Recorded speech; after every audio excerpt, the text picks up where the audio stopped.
Hi, I'm Liz Cully, and welcome back to Cool, Cool, Cool. Each week, I give you a glimpse into what I think is cool and chat with a ton of people that are definitely cool.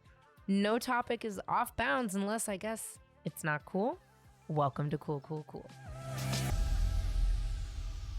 We've got to get it out of the way up top. It was so hot. Watching you eviscerate Ben Shapiro. And the way you just grabbed that chair and just fucking saddled it, I was like, this dude is so hot. And this is buck wild. How did, it was a divine moment. Did a portal open? Because you were so clear. It felt like something was being channeled through me to a degree. Like I almost don't fully feel responsible for what happened because that was a pure consciousness moment. Like a lot of people think it was a rehearsed thing. First of all, I didn't even know Ben Shapiro was going to be there. We actually found out who it was 2 minutes before the cameras were turned on. I was like, oh, it's this guy? And I lost my shit. I was like, it's this fucking guy, the guy who has said, I don't know how many years and years and years of like part of the whole right-wing red pill bullshit, like funnel to make these young men hate trans people for some godforsaken reason and using white supremacy and their platform to do that. And I just was like sitting there. And the funny thing is they actually show me, I think, sooner than it was actually happening on set. Because you know how editing works. It's like whatever works for their narrative. But I sat there. This kind of happened more towards the middle of the shooting because I was watching him like interact with everybody.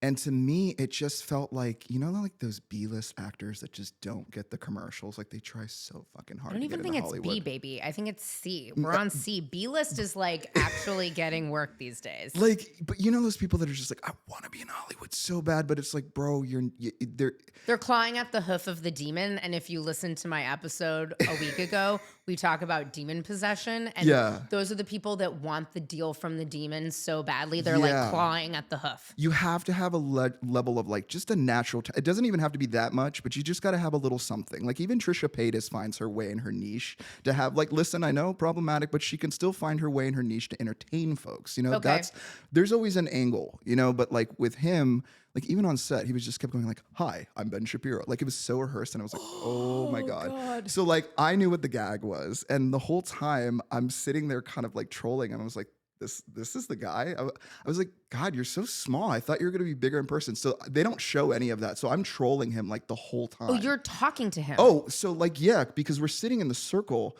and I'm just being a messy, petty ass person. Cause I was like, this is an opportunity of a lifetime. A mesopotamus. I'm going to take the golden ticket that Willy Wonka has given to me and I'm going to cash this in. Because I mean, Jubilee is problematic in its ways too. And the trans representation, I already knew the back and forth with him was not going to produce anything that I know how he works. Like there was not going to be a conversation. It's like talking to a wall. So after watching him engage with like multiple people on the set, I was just getting angry because some of the people were really scared to kind of confront him because it was a level of like power imbalance that was going on. I mean, he's like well-funded. Not only that, he had 2 bodyguards. Most people don't know this. God. He had 2 bodyguards and I'm bigger than both the bodyguards. That's the funny part too. So I'm literally doing this to him with 2 bodyguards there. So there's more layers to like how much I emasculated this man because he sat there and kind of curled in like a little kid that was being told. No. And that alone was like justice for not just trans people, but for women, but for anyone that he has been harmed by. Like it felt like every one of those people somehow like jumped into my body and was like screaming at me and saying like, say this, do this. And it was also like the combination of my activism throughout the years and all the stuff that I've done. It was such a serendipitous moment. And I knew just not to let him have the in because as soon as I did, that's where he was going to take the opportunity to do his little Ben Shapiro bullshit. And I just wanted to serve him what he's been serving in the kitchen and it got too hot. He couldn't handle it. And then on top of it, I found out that the Michael Knowles situation that also Jubilee just produced, he didn't have bodyguards. So I think it's really interesting that that Ben Shapiro bought 2 bodyguards. Like, so it's like, bro, like if you're a manly ass man, I'm a trans person coming into a space that's kind of, it can be a hostile production to a degree. I mean, they just said like the eradication of trans people Yep. in some of their prompts. And I know they can be problematic, but at the same time, for me, like why I go on there, I know I'm talking to the heart of the red pill audience and doing things in a different way and shifting it, knowing how the platform works and maneuvering it for my ability to show that trans people exist Yeah. to an audience that, quite frankly, like people like me are always siloed out of because they don't get access to trans people because we're usually in mostly progressive spaces. Right. Like I like dirt bikes, all the bullshit that men like to do. And quite frankly, like anything they can do, I can do better. And I know this. I am still competitive like a man. I've done all of those bullshit things. I grew up as a Californian, as a surfer, I play 6 or 7 instruments. I did all of those like things in my life to create myself as a man that had habits that was like fun to do things, and also because it looked hot to girls. My wife, like I love to impress her, and I learned a bunch of things. I've been with her for 20 years. We've been married for 10, and it's like I like to play that role. Like I grew up definitely socialized as female, so like I also know like the ideology of what a lot of women are sold of like what a man is Right. and the expectations that are set. And it's actually fun for me to achieve those expectations. And they're really hard to achieve, especially in the economy that we're in and the world we're in. And as a trans guy, like for me, I've just been kind of having this wild, wild ride. And it really started way before Ben Shapiro. And it's weird for you to say that like I'm a celebrity because like I don't have that. I've always been trying to achieve like the normal guy thing, but at the same time, as a trans person, I know it's sensational people. I know that it's educational. So I'm learning to play the role. But you've been Yeah. out in the public eye Yeah. before. It's Yeah. not like, and also I know you get down on the ones and the twos. Oh wow, you really did research me. Okay. Yeah, you're on my show. Can you imagine if I was like, so I what do you know. do for work? Welcome to Cool, Cool, Cool. I mean, people do that to me all the time. Yeah. Like, what do you do for work? I'm like, are we serious here? Like, just go on the Google. It's right there. But I just think that, well, it would be exhilarating, but also terrifying to be propelled into many different conversations on the internet the way that you did. I mean, my wife sent it to me. All good content on the internet usually comes from Rachel. And she sent it to me. She's like, dude, you've got to see this guy just fucking handling Ben Shapiro. I'm like, okay. So I'm like in bed scrolling. I'm like, oh my God, this is amazing. And then that weekend, I think, is when it sort of like picked up for real, it went real. nuts. But I reposted it on my page, and Cool, and Liz Cully, we are I have many trans brothers and sisters, and I love having them on my show. I have a very interesting audience. It's queer, but it's also primarily straight, white, cis women. Perfect. And It's so an audience that I don't even typically reach to. It's a great audience. I don't know how, because you were just fucking really handling Ben Shapiro. I don't know. That was like, but guys like me don't really get that opportunity Exactly, too. which You know is what I mean? why Like they don't even know guys like me exist, and that's the thing that even I'm kind of fighting, and sometimes why I still go to Jubilee, even though it's problematic because it does platform me. When like some of the Democratic stuff, they're expecting this like morally superior, perfect person to represent them, and I like to say fuck. I'm sorry, like I'm not this perfectly groomed. I still consider myself very blue collar. I mean, I still work a regular job that is actually in a warehouse loading trucks off a 13-panel truck. So it's a very masculine job too. And I'm fighting with podcasters who, get paid to tell their feelings to a camera. So it's fun because like for me, this is just a recreational job for me. I have a real job too. I just wanted to let you know that. Yeah, and it's fun to do this stuff for me. Like it's my new style of activism because I've been doing the on the street stuff for years and years and years. Like, but it's exhausting. Yeah, I got to be real. Like it's exhausting. I also want to pass the torch on to other younger generational folks because like I don't even know everything and I don't even know exactly where the younger generation wants to go. And I think it's important for us to pass the torch when it's still lit and still like a feasible torch for them to be able to benefit from too, not just suck it dry so I can get everything out of it and then here's nothing. Like I want to be able to create something, especially for trans people and trans men to look at and be like, hey, I can do that, or I can do this, and holy shit, and build off of it and go further than I even can go. So Yeah. So it's interesting because you talk about like, these are the things that I really saw as being masculine. Like, do you see, whether it's which dirt bikes are dangerous? I You need to honestly, not be on a dirt bike. Like, I'm so sorry. Like, I mean, my wife won't let me own Auntie it. Liz I will tell here, you, you she are won't let not. me own it because she doesn't want me to get hurt because she Yeah, knows okay. how Well, I your am. wife is smart. Like, what the fuck are you talking about? I'm like listening. But You're I like, enjoy I like that. trucks. I like smashing beer. Monster truck rallies. I Of love course that you do. shit. Of You course know, you do. like, But do you see in these spaces like any problematic oh my God. moments? Because it's so interesting because Yeah. you're like, yeah, like do all these things and I want to impress my wife with, these sort of historically male activities or achievements. But like, is there any? Are you kidding me? Like, yes, like every turn I You're the get. problem. It's you. Pretty much, like, and the thing that like can even happen is where I get into spaces where it's hyper masculine, and I'm, I do have passing privilege. So guys, You definitely have passing when they look at privilege. me, they're Yeah. not going like, oh, that's a trans person. They're just, that's another dude. And then you hear them say something, and you're like, oh, I'm not in a safe space right now. And if Yeah. you knew who I was, holy fuck. So I tend to navigate those spaces quite often, especially because, guys see me and they're like, especially like as a white guy too, they're like, they say some of the most problematic shit to me. And it's almost like, God, if you only fucking knew. But I can't always out myself in those spaces because cis men can be extremely violent.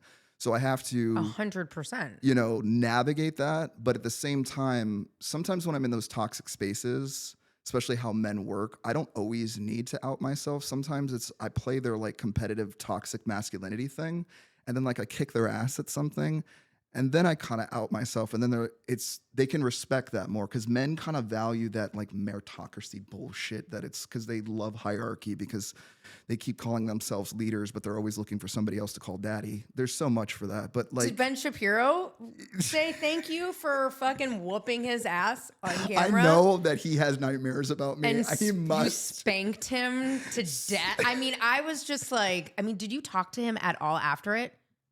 Was it like, cut? Oh, fuck. And then I continued to troll him while I was sitting in the circle.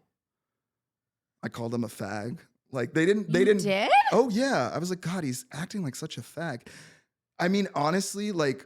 And he did nothing. He couldn't. He just sat there and took it.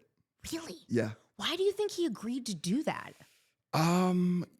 I still, again, have my questions about Jubiliee and their motivation sometimes, because it feels like they get a lot of like PragerU folks and a lot of right-wing folks that they have access to, like an unlimited amount of folks that are like trained in media to like battle folks. Meanwhile, like a lot of the folks when I'm on set, like they're like, oh, this is my first time debating. And I'm like, oh, fuck, like we're about to fucking be fucked. No, because that's what yeah.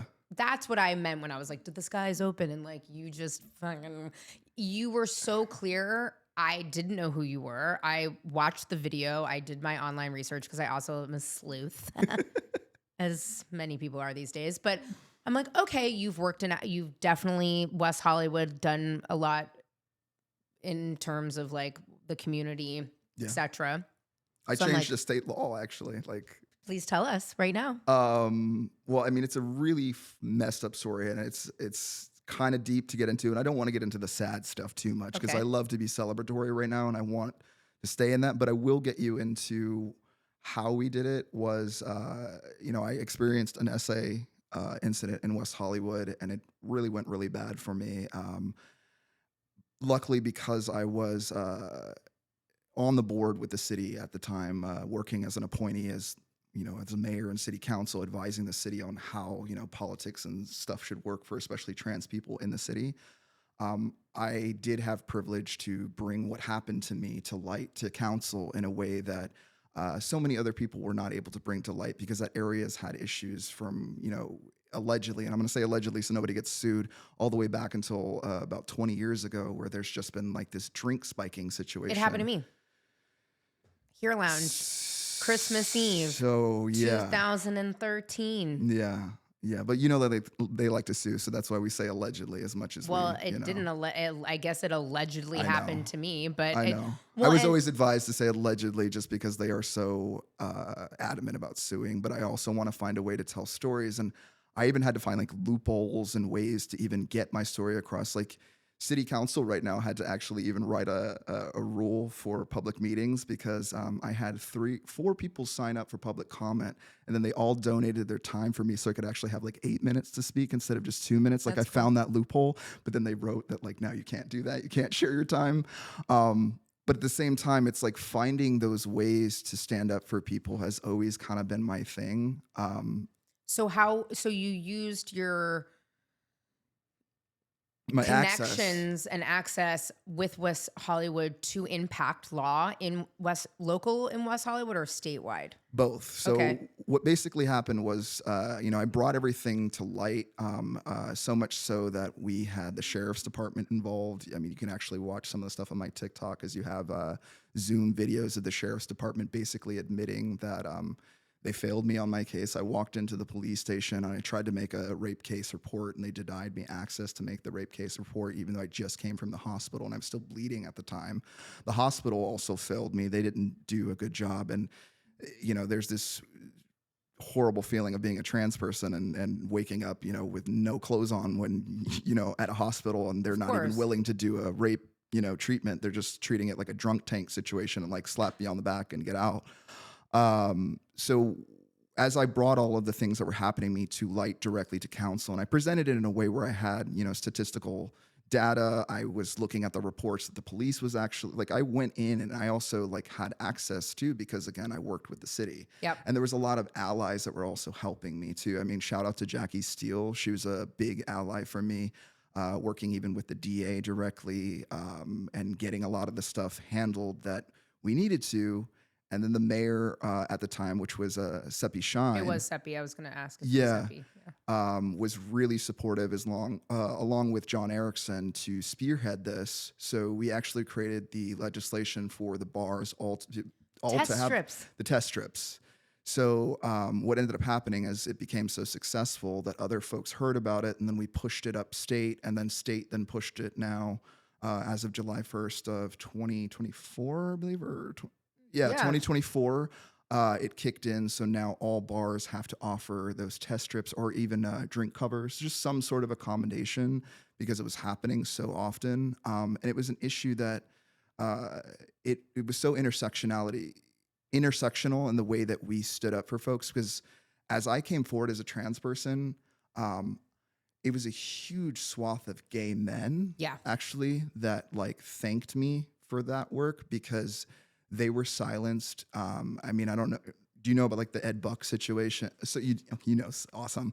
So like, there's so much history in West Hollywood of harm, but there's also history of like celebration. Because I still love the city of West Hollywood. I'm still appointed. I actually was moved up from the Transgender Advisory Council or Transgender Advisory Board to the LGBTQ Commission. So now I'm a commissioner. Oh, nice. Um, Congrats. and I still stay in the work, even though like even the city was problematic at times when I was dealing with it. Well, West Hollywood, especially because of the sheriff's department. I mean, I know Sheppy well because of my work with LPAC. We endorsed Yeah. her, and she actually was the one to tell me all about this. Oh wow. While it was happening, and I remember her talking to me about the issues with the sheriff's department, but also with Cedars, which is the hospital in West Hollywood, Yeah. and how they handled Yeah. victims and survivors, and like it's a bummer because I, in my 20s, coming out as a queer person, spent a lot of time in West Hollywood, and then just like never went back because I'm like, this place is grimy. I mean, now to this day, I went to the most famous West Hollywood bar. You guys can Google it.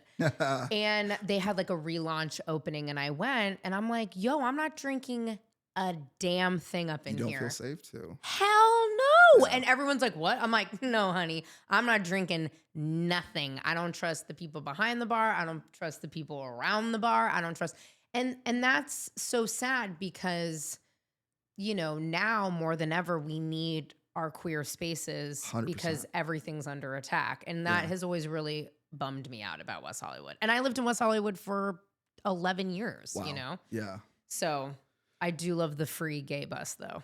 The free gay bus. That Yeah. free gay bus gets lit. It's a nice little touch. It's The a city nice did a good thing on that. I'm also trying to get them to improve it as well and get it on an app so we can actually track it, so you actually know when they come to pick you up. Well, it's Because sometimes it drives past you and you're like, hey, yeah, it skirts past you, and it would be me wasted, like, "Ah!" you know. And by the time I caught them, I was already home. But yeah, I mean, it is very brave. It's also very exhausting to oh, yeah.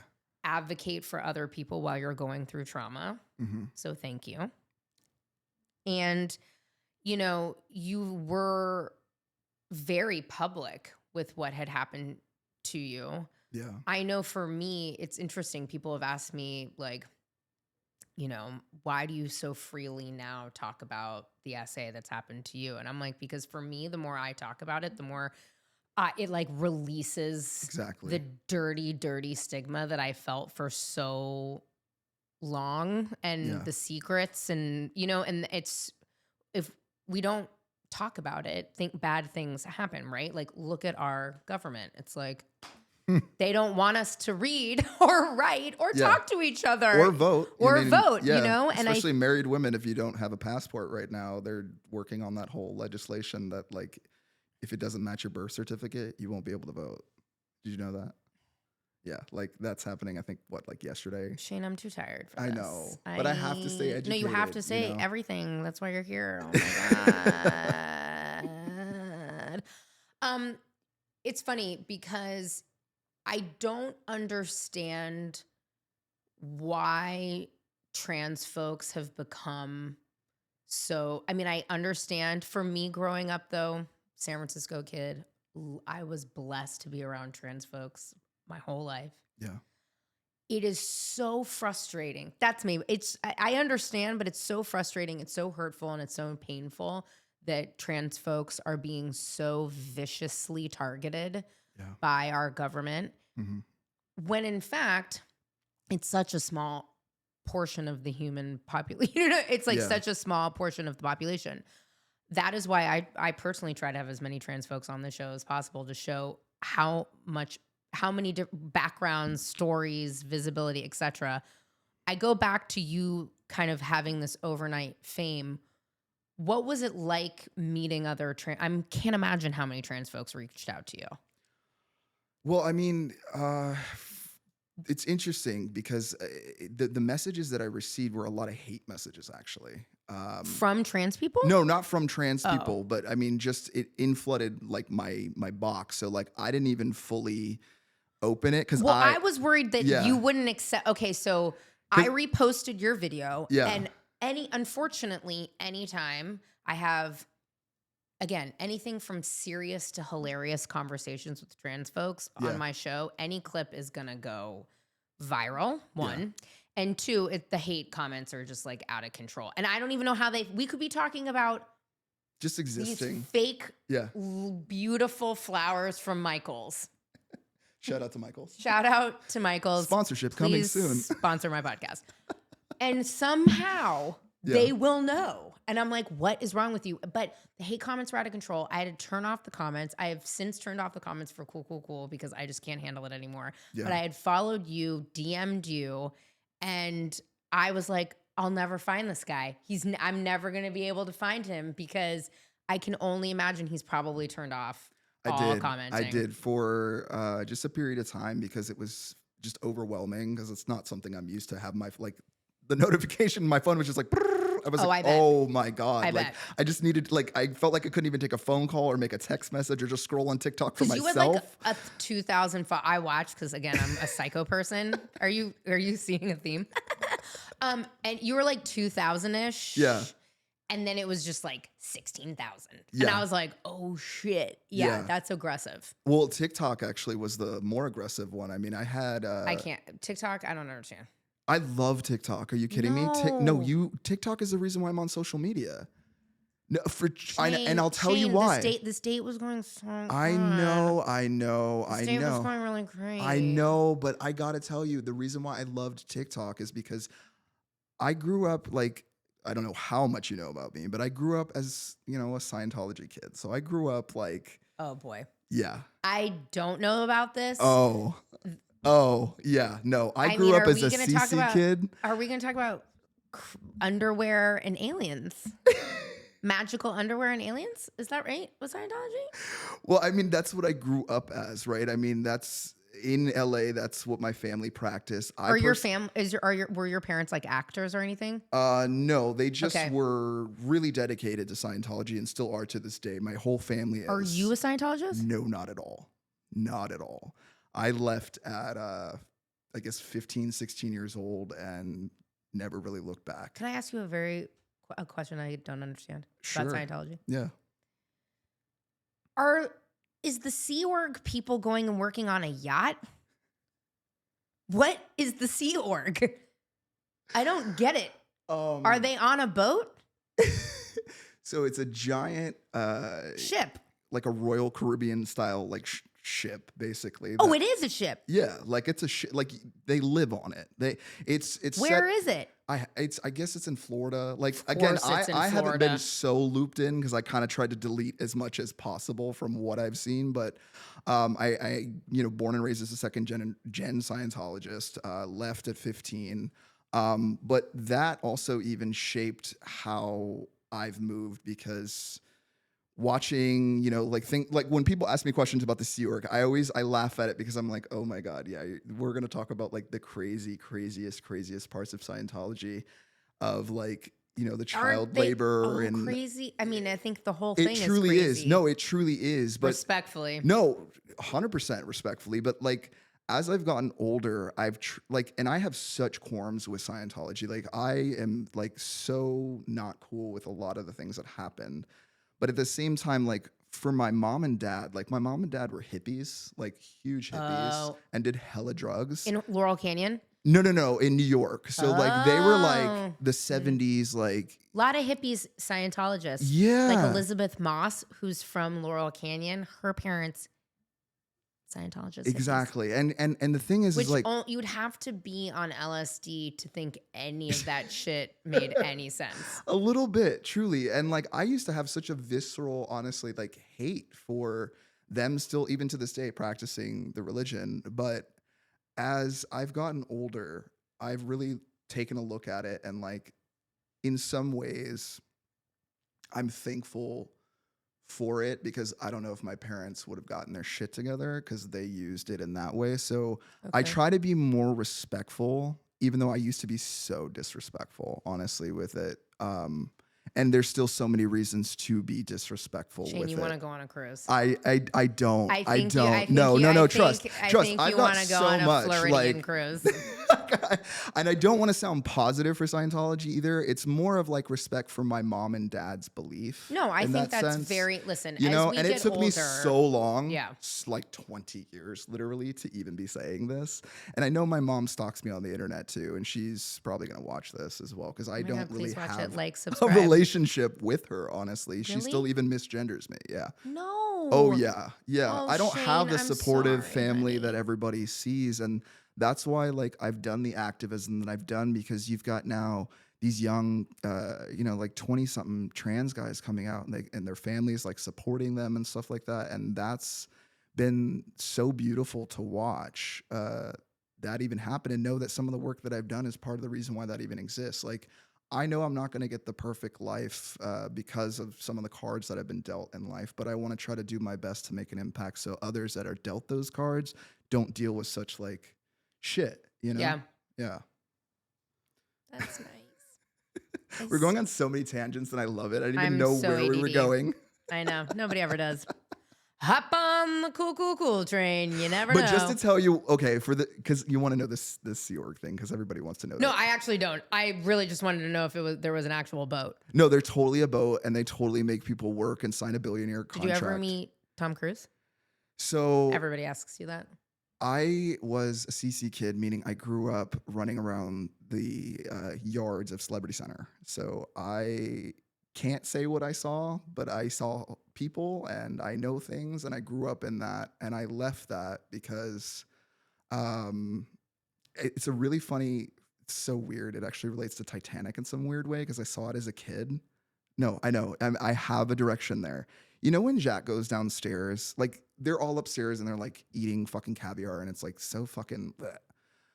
He goes downstairs and everybody's like dancing and having a good time. For me, like when I was in all that upper echelon money and bullshit, like everybody has this like upper crust, like white supremacy, like I'm better than thou shit. And for me, I always wanted to have a good time. I love music. I love interactions socially with people. On the ones and twos. Yeah, exactly. And Wiki. for some reason, the Titanic also kind of like was part of my awakening in some way, shape, or form. Also, like the scene in the car was kind of hot. You know what I mean? Like that was part of my queer awakening in some way, shape, or form. Because part of me wanted to be Jack. You know, like super romantic guy. And I totally would give her, my wife, the fucking door. You know, like although they both could have fit. Oh, it wasn't a door. Was it? It was. It No, was a there was a headboard, whole. right? There was a whole thing with Kate Winslet recently, who's like my celebrity crush. Really? One of a few. I also told Jane Fonda last night I would leave my wife for her. Jane Fonda is so hot. She She's like really 80 is. years old. Talk about an activist. Holy God. She Yeah. is a real one. But yeah, She I was kicks like, ass. do you want to run away together? And she was like, what the fuck are you saying to me right now? She's like, can we get security over Yeah. here? She's like, Vice Never President of the invited Hollywood back. Reporter is getting weird. Yeah. Okay. So they're all partying downstairs. You felt like I'm going on your ADD train here. Yes. You felt like the celebrity center was upstairs caviar and you wanted to go downstairs. With the people, you know, like, cause I also went to public with the school. Sea Org. No, not with the Sea Org. No, it was, I wanted to be in public. I wanted to be like in spaces with people because it was such a silo. I mean, there's so much anti-queer rhetoric that went on and there was like so much abuse that I dealt with, especially within my own personal family life. And Scientology was used as a weapon against me. Yeah. Constantly. I mean, you know, the greatest good for the greatest number, but when you're always a number that's, you know, subtracted, it's a really shitty reality for people that have that ideology and don't quite understand the empathy that you're always being subtracted out of that space. So there's so many layers to how Scientology did kind of shape me in some way, shape, or form. But I also don't want to accredit that to that because it's just a space that I got some of the knowledge because Scientology for me was a bunch of different, like later on, I actually like went on this deep dive finally because I used to be like adamantly belief in it because that's what I knew as a kid. Like that, Sure. we didn't know anything else. And then like, I finally got access to the internet, like 13, 14 years old. And I started to like Google things you're not allowed to Google. And like, I figured stuff out. And from there on, I was like, oh my God, this is something where like you've cultivated a bunch of different good parts of certain religions together, slapped it together on the lower level. So people fall for it. And then you go into this weird pyramid scheme shit. And it's like, it's a shit show and it sucks because my parents are mentally kind of still in that space, but I also think that maybe it benefited them because maybe they wouldn't have gotten their shit together. I don't know. It's a weird, complicated nuance. Organized religion is complicated. Yeah. And because it helps a lot of people find order, discipline, love. You know what I mean? Like at the end of the day, like, be nice to other people. It's not a terrible foundation, right? So like to your point, you kind of fall for it. And then unfortunately, some people, like anything, use it to exactly control, promote white supremacy, control women. Yeah. You know? Yeah. It's kind of dark. Yeah. So now that you're famous. And outed as an ex-Scientologist. Ooh, that's going to be fun for you. Oh, didn't see that coming. I mean, I've been saying it slowly throughout the years because like it took me many years to even say it. Like there's people that knew me for 10 years and didn't even know. And then like just recently I've felt comfortable because of like all of the stuff that's happened. And because like before, if I was going to try to explain it to people, I sounded crazy. No, I know. Like I've listened. I've tried. I've been like, that's why I was like, I don't even want to try it. Yeah. Like, no, that's you. Yeah. Like Leah 100%. did a good job. And like, you know, shout out to Leah. Like she she did a lot of good work and she took huge hits for it. And that always looks scary too. Like She took huge hits. there were times Because you where don't see Leah Remini out. no, I had ever. white vans outside of my apartment when I first left and like had my own, oh yeah. Like, and then like, as I got a little bit of like activist fame and stuff like that, they stopped showing up at my house. Because You being trans bother, is that fine? I don't know how that works. Like, are they chill? the weirdest thing about this is like, that's why I was saying I give just like some parts of me to Scientology. And this is the part is, as I was growing up, what they teach you is like, you're a soul, you're a thetan, you're this, that, and the other. So like for me, it was really easy for me to understand I was trans through that. So that's where I give the credit to like understanding the influence there. Same thing happened to actually Kate Borstein, who was like on the ship with the dude and like she's written a whole book. I actually know her and met her in person. And like, it's really cool. What like, ship? The ship? The ship. Like she was one of the OGs like back in the day that was like part of it. And she's like the only other trans person I know that has a Scientology crossover Venn diagram. Interesting.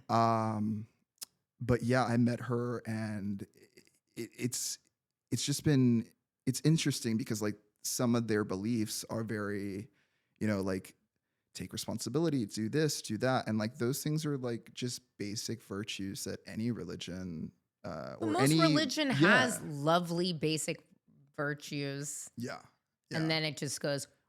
Well, and the thing that I will say that's different when Scientology, for me, that just is my own personal opinion on that, is like I've also, I had an aunt when I was young take me to a Christian church. She married a black man, so it was a black Christian church too.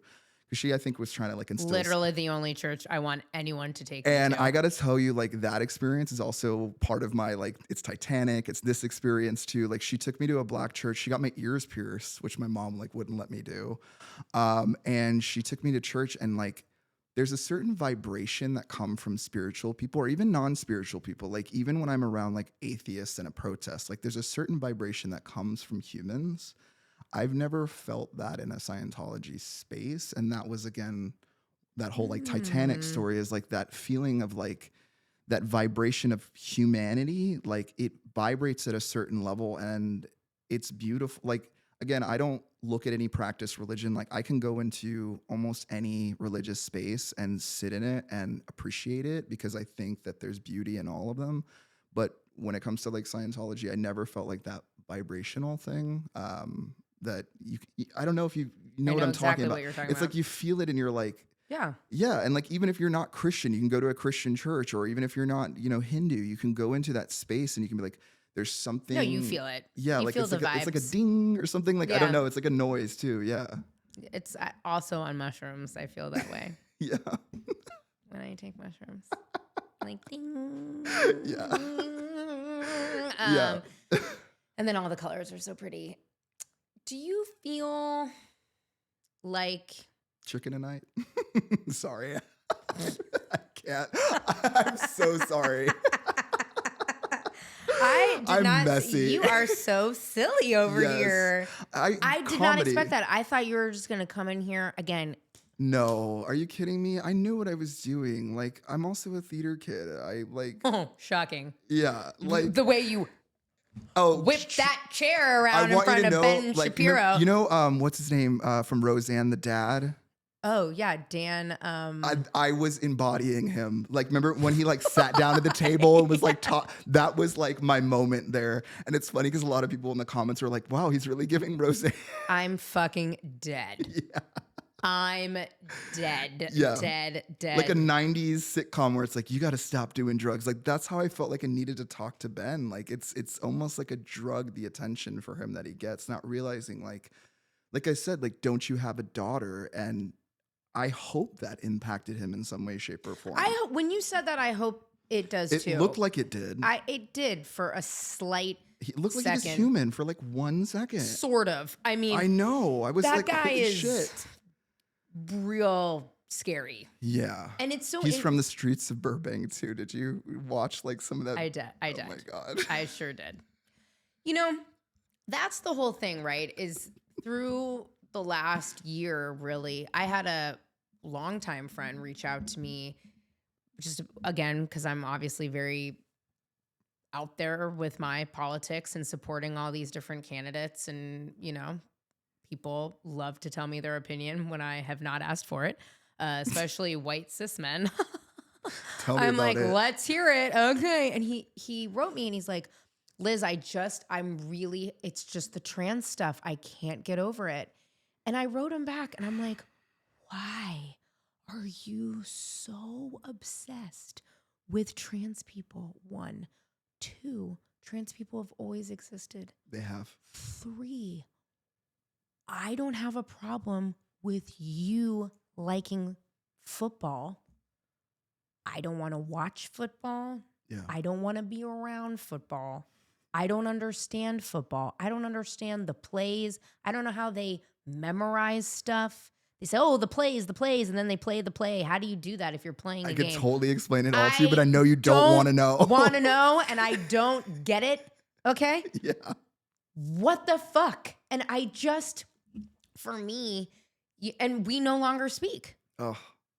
And now, listen, Yeah. Sarah McBride, who is my new friend, Sarah and I were chatting the other day. We were doing a big town hall together, and she is going through so much adversity on the Hill. And just, my God, I can't believe, I can believe because I've met her and she's so wonderful. Like, she's just so strong.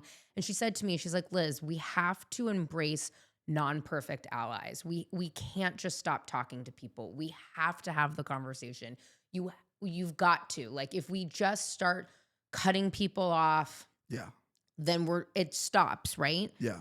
And I feel like you really, for all of us, talking really to the devil.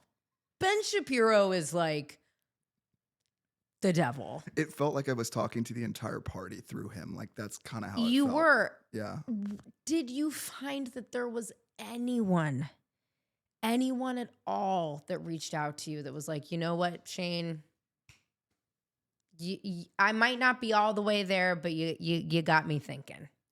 Please tell me one person reached out to you and said that. I can tell you plenty of folks, and then I can even give you an example of yesterday, which was really interesting because I did another episode of Jubilee.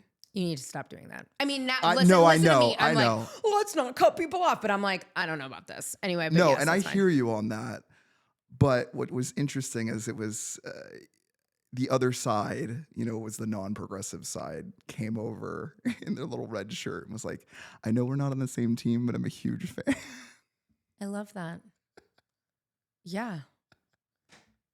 So, it's impacting folks. Another thing that was really beautiful, because, I love TikTok. I know you have your thing about it, but trust, it's because I hated Instagram because I'm not, the abs kind of guy. I don't do that stuff. TikTok was, I get to talk about my mind and be, appreciated for that. Holy shit, because for me, when I saw social media, I was like, oh, God, you just have to be pretty or this, that, and the other, and I felt like those were, not barriers that I gave a shit about because, I don't do well on Instagram or TikTok. No one on the internet is wanting Liz Kelly content. So now I just go bananas on TikTok. But I also was doing things where I told you earlier, I was talking about things without saying any words or not talking about anything specifically and seeing that the algorithm was picking it up and doing 100%. And especially after the reset, it's so different now. It's so different now, and I didn't like it. And then also, all of a sudden, I got put into this, lesbian TikTok with this lady that constantly just says, hey, pumpkin. And I'm like, why am I in this? Who is this person? Why? I don't want this. I don't want that lesbian TikTok. Where's the other lesbian TikTok? There's got to be a better lesbian TikTok. And I'm like, hey, pumpkin, what? Why are you fighting with Jenna Jameson? Why do I know that? Why does Jenna Jameson look like this now? What the fuck is going on? Why are you in Vegas? Why is there a UFC fighting component? I love how far you've gone down the rabbit hole. Because I know you know what I'm talking about. I do. I want out, Shane. I want out. And now I went down the Madeline Pendleton rabbit hole, that whole situation. Trust, I know. I handed my phone to somebody who works at TikTok and said, make it start again. And they did something where they wiped my whole... you can reset your feed. Guess what? I'm back to pumpkin. Okay, now that might be something you're doing because it is a For You page. Oh, and I'm also in So if you're ending up surgery If it's do's in and like some don'ts. shitty stuff and you like watch it for longer, that's how the algorithm starts programming again. Okay, whatever. I need you to fix my TikTok. Anyway, so you love TikTok. I do, because like I was even so like, you know, there's the lives and stuff like that, and sometimes like I pop in there, and I used to go live like back when I had 10,000 followers because it wasn't so like intimidating, but now I have like 75, and I'm like, oh, this is kind of a lot. But sometimes I do it. And it was really cool because there was this non-binary individual that was on a panel, and they were like arguing about something about Trump, but then they saw my like username come up, and I like jumped in the comments and like just support, because I love to support small creators too, because like I still see myself as a small creator. Maybe it'll be big, but even if I am a big creator, I still enjoy small content. Like I think small creators are some of the biggest backbones of content. Anyways, let me not digress too much, I'd like but to say that I'm one of those people. Thank you very much. looking at that live, she was like, you know, my dad was hardcore Republican, and you changed him. Like you actually changed his Really? opinion on trans people. And I was like I got off the live because I went on the live and said, hey, because I was like, holy shit, like I gotta acknowledge that and just thank them for that, and just say hey to their dad too, just to give them a shout out. Because yes, I will be that person. Like I will shake every person. Like if my fame gets to that level, I will sit there for 8 hours and shake every person. Oh my That's God, are willing you to on Cameo? I feel No, like like that's next truly, step. I'm thinking about. I'm learning. I'm building. I'm getting there. But like I enjoy You could make so much money. Honestly, on doing Cameo, that stuff. I would pay you to like eviscerate somebody. Oh, and that's another thing is people were like, I just want to pay you to travel around and just like Yeah, go hard in the paint. just go hard. Yeah, and I would love to do That's that. a basketball reference. I think that just went over your head. You I don't know if you know anything about sports, Shane, but you're talking to a championship championship winner who was like, I don't know, like an 11. We won like second place for City of Los Angeles because I used basketball. to, I used to shoot from half court. Also, did you know that the NBA I'm telling you, I viewership- did all the male competitive stuff. I it's like down checked them off my 18% because list. of people like you, because 3-pointers is affecting betting, and now nobody wants to watch Ooh, basketball. Are you guys impressed with how much sports? Actually, Look I at am how butch I am. butching it up. You thought I You're was a actually Brentwood helping bum. the mask, epidemic that's happening where the masks are disappearing. Did you die? Oh my God. Shane, I could talk to your sweet baby ADD self for the rest of my life. I do really want to thank you so much for going to that Jubilee, even though I'm scared of those Jubilees for you and for me. Yeah. And just I'm really mean it. You just said what all of us have wanted to say for so long in such Yeah. a clear, concise, direct way, which I think is where it gets really hard. That's what I mean. Like, I couldn't believe how just laser focused you were. Yeah. And I can't imagine how the anxiety as well, and probably the It adrenaline rush. wasn't actually. I didn't have. Oh, Like, and you went like. it was and just- weird because normally I do, and that like it's something clicked in. Like The aliens it was the aliens. I mean, like from the yacht. I don't know what it was. Like it's something clicked in for me, and it felt so natural to say it to him. Considering like all of the like I've done this for 15 years. I've fought in the streets. I've fought with so many things. I mean, like the DA that we have right now in Los Angeles, I'm a big reason he got elected. The sheriff, I'm a big reason he got elected. Like I can put my dick on the table and weigh it against other men's efforts in terms of change and stuff like that in a comfortable way. And it's like it's been such a fun journey to do this and stand up to Ben Shapiro in that way. Like it's necessary, I think, because a lot of the times like the left always gets, labeled as soy boys, I guess is the whole weird thing. And for me, it's like Wait, what? What's a soy boy? it's like this weird toxic thing that like the right guys. Joseph. Oh my God, we're ringing. You better edit that out, Joseph. Uh-oh.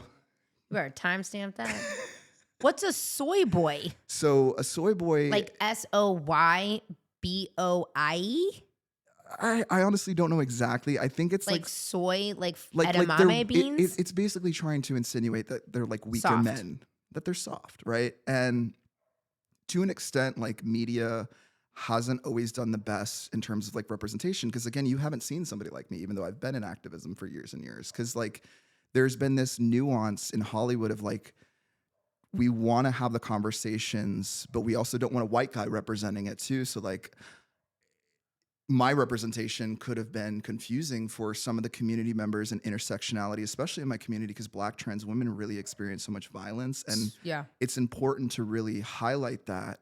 But at the same time, I think where we can improve is like adding guys like myself and especially men of color into these spaces and these conversations, because it adds so much more of a dynamic to who we are. Because most of the like left-leaning guys I know are like blue-collared, like butch guys. You know, they're not like these ideas of like weak men. They're men that are like, they will do whatever it takes for their wife. They believe in abortion access, women's rights, bodily autonomy, but they're like masculine as hell, you know? And I think there's a nuanced balance that's really missed in our society. And I hope that trans people, especially trans men, can kind of add to that conversation. Cause like, there's also the intersectionality of like, you know, for men's suicide rates between trans men and cis men, like it hits the community the same way. Like it's such a high thing.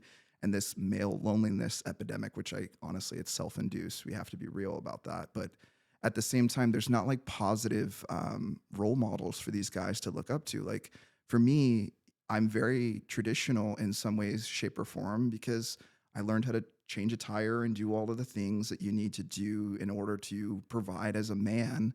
But at the same time, like understanding, like I have no need to control a woman's body. Like, even though I've been with my wife for 20 years, if for some reason I start fucking up and I'm not doing whatever our agreements are, she's fully allowed to leave. And I also have that same opportunity too. And it's like, I see her as an equal. And I think that the issue a lot of the times with like this gender shit is like, we keep trying to look at our differences instead of looking at our equal side of it. And then like existing as a trans guy, I mean, when you take testosterone and you can change your body in the ways that I have, it's like, holy shit, there is no fucking difference between us. It's just all this weird game that it's like we're focused on the 1%, the wrong 1%, as Laverne Cox said. It's like, you've got the wrong 1%. Billionaires who are fucking over the economy that, quite frankly, if a lot of these men were making more money and we weren't in the situation we were in, I think they'd be getting laid more because they'd get to go to the clubs. Like, they don't even know what millennial business casual, like what we used to do. Like, they don't even dance. They don't know. They don't even know. They don't even know boots with the fur. Like, they don't know that era. Is it like they didn't get that. With a fur? I thought or it was boots, is it with boots the with fur. the fur? I always thought it was with the fur. I always imagined it as a cuff. Same. I always imagined it as a cuff. But I just want you to think about that. Is it boots with the fur or boots with the fur? Yeah. Who will know? The great debate of the millennial generation. But they don't get to experience any of that. No, and young people aren't having any fun. No, So- they don't even dance. They think everything's fucking cringe. And it's like, bro, live your life. If people hate you, so what? I mean, the way that I exist as a trans person, I'm actually 100% okay with people that are super red Trump supporters existing, as long as we can at least agree upon decorum when we're in society, that I have access to a passport, a driver's license, a job, food in the same way they do. If they don't want to respect my pronouns, fine. There's only so much that I can ask from people, but at the same time, it's not productive. It's not conducive to a society to have that animosity over pronouns when it's so easy to respect people. And it's like, I have no problem with them existing. And in my world, they exist, but in their world, I don't exist. And that's so crazy to me, because it's like, I have no hate for them. If they want to be a trad wife, traditional man, Christian life, I can see the beauty in that and let them enjoy their life. I just don't understand why you can't see that I want to also live my American dream and have access to that in the same way, that you do. It might not be everything the same that you believe in, but we have to coexist in society together and have that decorum. I mean, yeah. Also, no dirt bikes. You're not allowed to have a dirt bike. I want dirt bike sponsorship. No Ducati for you.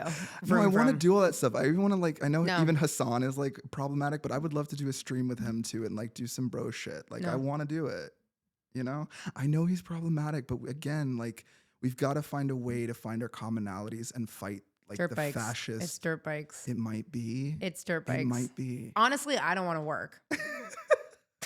Actually, Like this social media stuff is fun. Like, shout out to Michaela who said it's so hard. I don't know if you know that whole back. I do. Okay, good. But like, I just, I this don't is want to work. fun. Yeah, I agree with you. I've worked way too hard. Like, I've worked too hard. Shane, I cannot thank you enough for being here today. thank you for having me. This has been such a pleasure to just go on a tangent every direction. I had no idea where I was going. I wasn't even prepared, but I love your content and who you've spoken to, and it's honestly an honor to be in the chair. You hear that, Joseph?